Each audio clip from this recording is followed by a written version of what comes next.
Hello students, welcome again. आज हम class 8 का चैप्टर नंबर 10 स्टार्ट करेंगे, that is reaching the age of adolescence.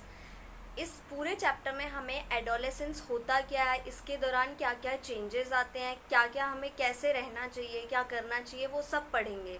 और ये बहुत ही इम्पोर्टेंट एंड इंटरेस्टिंग चैप्टर इसलिए भी है क्योंकि आप लोग अभी क्लास 8th में हो, आप उसी एज में हो जिस एज को एडोलेसेंस कहते हैं। इस चैप्टर को मैंने 3 टॉपिक्स में डिवाइड किया है, 3 पार्ट में हम इस चैप्टर को देखेंगे। आज हम पार्ट 1 डिस्कस करेंगे ओनली, जिसके अंदर हमें सिर्फ 2 ही टॉपिक पढ़ने हैं। सबसे पहला adolescence and puberty. Adolescence and puberty क्या होता है ये जानेंगे। सेकेंड में चेंजेस ड्यूरिंग प्यूबर्टी। प्यूबर्टी के दौरान कुछ कुछ चेंजेस आते हैं, जैसे कि increase in height, change in body shape, voice change, increase activity of sweat and sebaceous gland, development of sex organs, reaching mental, intellectual and emotional maturity.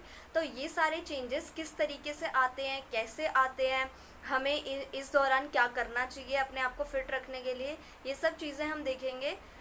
इसके बाद हम पार्ट 2 पढ़ेंगे नेक्स्ट वीडियो में। उसके अंदर हमें कुछ ये 4 टॉपिक्स पढ़ने हैं एंड पार्ट 3 में भी हमें कुछ 4 टॉपिक्स ही पढ़ने हैं। आज फटाफट से पार्ट 1 स्टार्ट करते हैं, जिसका फर्स्ट टॉपिक है adolescence and puberty. Means adolescence and puberty क्या होते हैं। Yes, so the period of life when the body undergoes changes leading to reproductive maturity is called adolescence। पूरी लाइफ होती है हमारी, पहले हम छोटे बच्चे होते हैं, उसके बाद थोड़े बड़े होते हैं, फिर यंग हो जाते हैं, देन ओल्ड हो जाते हैं, फिर डेथ। ठीक है, तो लाइफ जो है हमारी कुछ पार्ट्स में डिवाइडेड है, जैसे कि चाइल्डहुड, उसके बाद की चाइल्डहुड आता है और एक यंग होते हैं, जब बच्चे होते हैं हम छोटे, और एक यंग जवान हो जाते हैं। उसके बीच का जो टाइम पीरियड होता है, the period life when the body undergoes changes, और ये ऐसा टाइम होता है जब हमारी बॉडी में बहुत सारे चेंजेस आ रहे होते हैं, तो इस टाइम पीरियड को कहते हैं adolescence. Okay, adolescence begins around the age of 11 and last up to 18 और 19 years of age. Since this period covers the teens 13 to 18 or 19 years of age, adolescents are also called teenagers. Now, बहुत ही interesting चीज़, जो पहले तो adolescence की जो as है ये कब से स्टार्ट होती है, 11, 12 इतने साल से स्टार्ट हो जाती है। आई होप आप सब भी 11 या उससे अबव के ही होंगे। इट मीन्स आपके अंदर भी एडोलेसेंस की एज स्टार्ट हो चुकी है। अब ये जो बच्चे होते हैं जो एडोलेसेंस में होते हैं, ये ज़्यादातर जो कवर कर रहा है हमारी एज, हमारी लाइफ टाइम के जो हमारे ईयर्स कवर कर रहा है, वो होता है 13, 14, 15, 16, 17, सब में टीन आ रहा है ना लास्ट में। इसीलिए एडोलेसेंट्स को ही, जो बच्चे एडोलेसेंट होते हैं, मतलब कि एडोलेसेंस की एज में जो बच्चे हैं, उन्हें टीनेजर्स भी कहा जाता है, teenagers. Now in girls adolescence में बिगन अ ईयर और 2 year earlier than in boys. Now एक इम्पॉर्टेंट बात, गर्ल्स में हो सकता है कि बॉयज़ से 1 या 2 साल पहले ही टीन एजर वो मतलब बन जाए, वो एडोलेसेंस की एज उनमें पहले ही स्टार्ट हो जाए। The human body undergoes several changes during adolescence. अब पता कैसे चलता है कि हाँ भाई एडोलेसेंस की एज स्टार्ट हो चुकी है या फिर नहीं। जब एडोलेसेंस की एज स्टार्ट होती है, हमारी बॉडी में सेवरल चेंजेस शुरू होने लगते हैं। These changes mark the onset of puberty. अब ये सारे जो चेंजेस हैं, ये हमें कहाँ पर लेके जाते हैं, यंग की तरफ। जब हम जवान होने लगते हैं तो हमारी बॉडी में ऐसे चेंजेस आते हैं, तो इसी को हम एडोलेसेंस या फिर प्यूबर्टी कहते हैं। Now changes at puberty. अब प्यूबर्टी के दौरान क्या क्या चेंजेस आते हैं हमारी बॉडी में। सबसे पहला जो है इंक्रीज इन हाइट इंक्रीज होती है। अब किस तरीके से, at this time the long bones elongate and make a person tall. इस टाइम पे, जबकि मतलब प्यूबर्टी में कोई बच्चा होता है, कोई इंसान है, मतलब उसे बच्चा तो नहीं कह सकते, वो एडोलेसेंट है, या फिर हम उसे टीनेजर कह सकते हैं। तो फर्दर अब आगे जब भी ये वर्ड आएगा तो हम टीनेजर ही यूज़ करेंगे।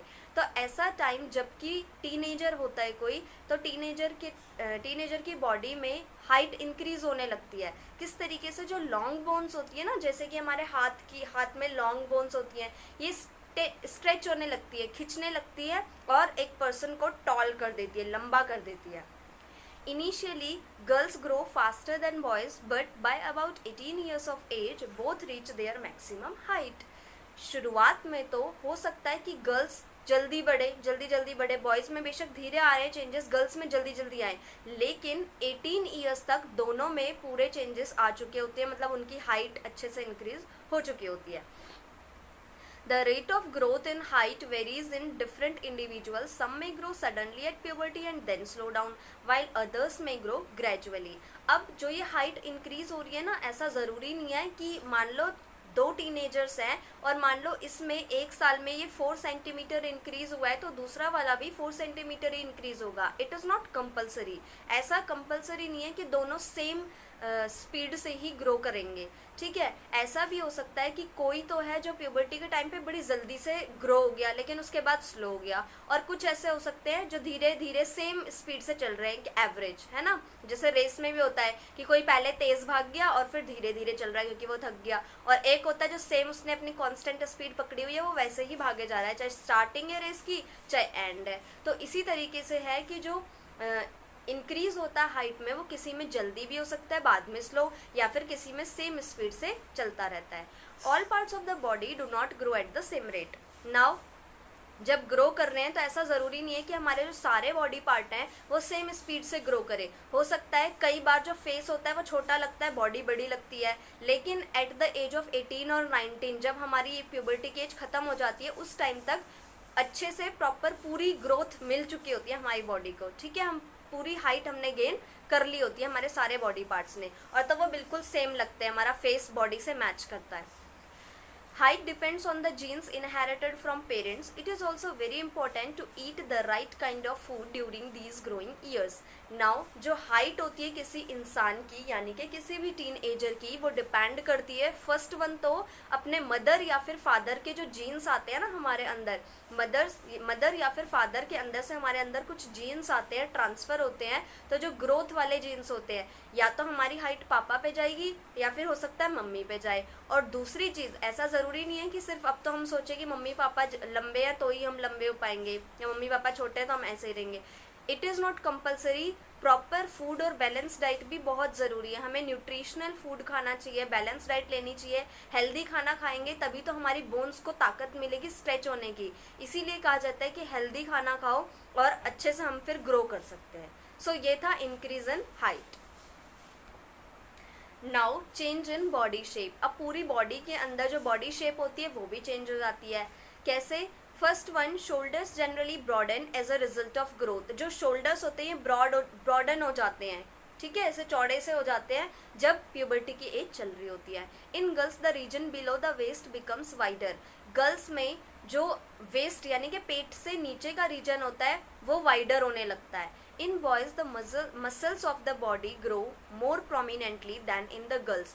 अब बॉयज़ में जो मसल्स होती हैं वो गर्ल्स से ज़्यादा जल्दी डेवलप होती है। जैसे भी हमने पीछे डिस्कस किया ना कि जो गर्ल्स होती है वो जल्दी ग्रो करती हैं और बॉयज़ धीरे करते हैं, लेकिन इस बार बोला है कि जो बॉयज़ हैं उनकी मसल्स जल्दी ग्रो करने लगती है as compare to girls. Thus changes occurring in adolescent boys and girls are different. इसीलिए इन तीनों चारों पॉइंट से हम ये बात कह सकते हैं कि जो चेंजेस गर्ल्स के अंदर आ रहे हैं एडोलेसेंस की एज में, या फिर जो चेंजेस बॉयज़ के अंदर आ रहे हैं एडोलेसेंस की एज में, वो दोनों डिफर करते हैं। Now voice change. अब वॉइस देखते हैं कैसे वॉइस में चेंजेस आते हैं एडोलेसेंस की एज में। At puberty, the voice box or the larynx begins to grow. Boys develop larger voice boxes. Voice boxes क्या होता है? हमारे गले में यहाँ पे होता है voice box, ठीक है। हमने At puberty, the voice box or the larynx begins to grow. Puberty की जब एज होती है, means adolescence की जब एज होती है, जो voice box होता है यहाँ पे उसी को larynx बोलते हैं, वो बॉयज़ के अंदर ज़्यादा डेवलप होने लगता है और लार्ज साइज़ का होता है, बड़े साइज़ का होता है। The growing voice box in boys can be seen as a protruding part of the throat called Adam's apple. अब नोटिस करना, अपने ही क्लास में कुछ बॉयज़ ऐसे भी होते हैं जिनमें ये जो वॉइस बॉक्स है या फिर लैरिनेक्स है ये दिखता है, विजिबल होता है, क्योंकि वो इतना लार्ज हो चुका होता है। इसी को कहते हैं एडाम्स एप्पल। इसका दूसरा नाम है Adam's apple. In girls the larynx is hardly visible from the outside because of its small size. लेकिन अगर हम बात करें गर्ल्स की, तो गर्ल्स में जो एडम्स एप्पल होता है या फिर वॉइस बॉक्स या फिर लेरिनेक्स, तीनों उसी के नाम है, वो विजिबल नहीं होता, हार्डली हम उनको देख सकते हैं उसको। क्यों? क्योंकि उनमें गर्ल्स के अंदर वॉइस बॉक्स का साइज जो है वो बहुत स्मॉल होता है, छोटा होता है। Generally girls have a high pitched voice whereas boys have a deep voice. अब जब चिल्ड्रन होते हैं, छोटे बच्चे होते हैं, उनमें तो पता लगाना मुश्किल है कौन सा लड़का है कौन सा लड़की है, अगर हम उनकी वॉइस से कंपेयर करें तो, क्योंकि सेम सी होती है। लेकिन एडोलेसेंस कहा ना, एक ऐसी एज है, एक ऐसा एज ग्रुप है जब चेंजेस आने स्टार्ट हो रहे हैं हमारी बॉडी के अंदर। तो वॉइस से क्या होता है, गर्ल्स की जो वॉइस होती है वो हाई पिच्ड होती है, मतलब पतली होने लगती है साउंड, तीखी आवाज़। लेकिन जो बॉयज़ की होती है वो डीप वॉइस होती है, ठीक है, मोटी आवाज़ जैसे कह सकते हैं, hard voice. Now increase activity of sweat and sebaceous gland. अब जब प्यूबर्टी की एज आती है तो क्या इंक्रीज होता है, एक तो स्वेटनिंग का जो प्रोसेस होता है, पसीने आना, एंड सीबेशियस ग्लैंड बोलते हैं ऑयल ग्लैंड्स को, ऑयली ग्लैंड्स जो हमारी बॉडी में होते हैं, इनकी एक्टिविटी इंक्रीज हो जाती है, इनका काम बढ़ जाता है। कैसे? During puberty the secretion of sweet glands and sebaceous glands, oil glands increases. ये तो वही बात है कि दोनों ग्लैंड्स का काम जो है इंक्रीज हो जाता है। Many young people get acne and pimples on the face at this time because of the increased activity of these glands in the skin. इसीलिए ये बहुत ज़्यादा कॉमन बात है कि इस एज में जो टीनेजर्स होते हैं उनके फेस पे पिंपल्स या फिर एक्ने आने स्टार्ट हो जाते हैं। तो इसको बिल्कुल स्ट्रेस लेने की ज़रूरत नहीं है कि ये क्या हो गया या ऐसे ही रहेगा बड़े होते तक, ये बिल्कुल ठीक हो जाते हैं अपने टाइम पे। ये सिर्फ इसलिए होता है क्योंकि हमारी बॉडी में इतने सारे चेंजेस आ रहे होते हैं ना, तो सीबेशियस ग्लैंड जो है ऑयल प्रोड्यूस करने लगता है, जिसकी वजह से फेस पे एक्ने या फिर पिंपल्स देखने को मिल सकते हैं किसी किसी के केस में। और कईयों में सीबेशियस ग्लैंड ज़्यादा ऑयल प्रोड्यूस नहीं करता तो उनके में इतना नहीं दिखते। लेकिन ये बिल्कुल कॉमन बात है, एक्ने या फिर पिंपल्स होना, इसमें बिल्कुल स्ट्रेस लेने की ज़रूरत नहीं है। Now development of sex organs. At puberty male sex organs like the testis and penis develop completely. अब जब प्यूबर्टी की एज होती है तब जो मेल सेक्स ऑर्गन है दो हैं, जो कि एक है टेस्टिस और एक पेनिस। हमने चैप्टर नंबर 9 में अच्छे से male reproductive part and female reproductive part discuss किया था, उसके पार्ट्स डिस्कस किए थे। अगर आपने वो वीडियो देखनी है तो लिंक मिल जाएगा डिस्क्रिप्शन बॉक्स में। ओके, सो जो मेल सेक्स ऑर्गन है टेस्टिस एंड पेनिस, इस एज में आके वो डेवलप होने लगता है, कम्प्लीटली डेवलप हो जाता है जब एंड होता है ना प्यूबर्टी का, तब।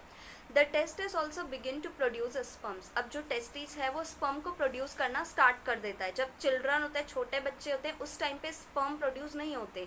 लेकिन जब टीनेजर बन जाते हैं, यानी कि जब हम एडोलेसेंट बन जाते हैं, उस टाइम पर मेल्स के अंदर टेस्टिस स्पर्म्स को प्रोड्यूस करना स्टार्ट कर देता है। Same in case of girls के केस में भी सेम होगा। In girls the ovaries enlarge and eggs begin to mature, also ovaries start releasing mature eggs. Girls में क्या होता है, जो ओवेरीज होती है वो एनलार्ज हो जाती है, बड़े साइज की हो जाती है, और एग्स को मेच्योर करना स्टार्ट कर देती है और ट्रांसफ़र भी करने देती, मतलब रिलीज भी करने लग जाती है मेच्योर एग्स को। जैसे मेल में स्पर्म रिलीज हो रहे हैं एंड गर्ल्स में ओवेरीज में एग्स रिलीज होंगे। Now reaching mental, intellectual and emotional maturity. एक और जो लास्ट टॉपिक है, आई थिंक सो, जो चेंजेस आ रहे हैं जब हम एडोलेसेंट की एज में होते हैं, तो हम अपनी मेंटल, इंटेलेक्चुअल एंड इमोशनल तीनों की मेच्योरिटी आ जाती है हमारे अंदर, हम मेच्योर हो जाते हैं। So first point is adolescence is also a period of change in a person's way of thinking. Adolescents are more independent than before and are also self-conscious. जो एडोलेसेंस की एज होती है, इसमें जो टीनेजर्स होते हैं वो सबसे ज़्यादा थिंक करते हैं, या हम यूँ भी कह सकते हैं कि पूरी लाइफ टाइम में एक इंसान बर्थ से लेके डेथ तक जो उसकी एज होती है ना एडोलेसेंस की, तब वो सबसे ज़्यादा थिंक करता है, वो सोचता है, और इतना ज़्यादा, बहुत ज़्यादा सेल्फ कॉन्शियस हो जाता है। मतलब सोचता तो है लेकिन सबसे ज़्यादा वो अपने बारे में ही सोचता है कि मैं कैसा लग रहा हूँ, मुझे ऐसा करना है, अपने बारे में थिंकिंग जो है प्रोसेस बहुत ज़्यादा इंक्रीज हो जाता है। Intellectual development takes place and they tend to spend considerable time thinking. अब एडोलेसेंस की एज में, टीनेजर्स में इंटेलेक्चुअल डेवलपमेंट होती है, माइंड की अच्छे से डेवलप होने लगता है, इसीलिए वो प्रॉपर पूरा टाइम लेते हैं थिंकिंग में। ऐसा नहीं वो कुछ भी डिसीजन इजीली ले लेंगे, वो पूरा प्रॉपर टाइम लेते हैं थिंकिंग में। In fact it is often the time in one's life when the brain has the greatest capacity for learning. Most important point, ऐसा नहीं है आप कि सिर्फ सोच रहे हैं, हम परेशान ही रहते हैं या ऐसे ही बातें सोचते हैं। टीनेजर्स की जो एज होती है ये ऐसी एज है पूरी लाइफ टाइम में जब माइंड जो है सबसे ज़्यादा काम करता है। हम कुछ भी सीखना चाहे इजीली हम उसको ग्रास्प कर सकते हैं, और लाइफ लॉन्ग लर्निंग होती है। हम जो चीज़ अभी सीखेंगे टीनेजर में, जो बच्चे सीखते हैं, वो लाइफ टाइम तक हम उन बातों को याद रख सकते हैं। इतना ज़्यादा माइंड की जो कैपेसिटी है वो इंक्रीज हो जाती है इस एज में। Sometimes an adolescent may feel insecure while trying to adjust to the changes in the body and mind, but as adolescent learner, you should know that there is no reason to feel insecure. Now adolescence में कुछ teenagers ऐसे होते हैं कि body में इतने changes आ रहे हैं, थिंकिंग में, हर चीज़ में इतने चेंजेस आ रहे हैं, तो वो स्ट्रेस ले लेते हैं, कई बार इनसिक्योर फील करने लगते हैं। तो एज एन एडोलेसेंट लर्नर, आप क्योंकि एक एडोलेसेंट लर्नर है तो आपको ये बात पता होनी चाहिए कि ऐसा कोई स्ट्रेस लेने वाली कोई बात नहीं है। ये एक नेचुरल प्रोसेस है, सारे चेंजेस आते ही हैं बॉडी में, तो ये इसके पीछे इनसिक्योर फील करने का कोई रीज़न नहीं है। ओके, सो यही है हमारी क्लास आज की ख़त्म। इसके बाद हम अब पार्ट 2 में डिस्कस करेंगे आगे के जो टॉपिक्स है। तब तक आप इन्हीं को रिवाइज करते रहे, फिर मिलते हैं हम नेक्स्ट वीडियो में। बाय।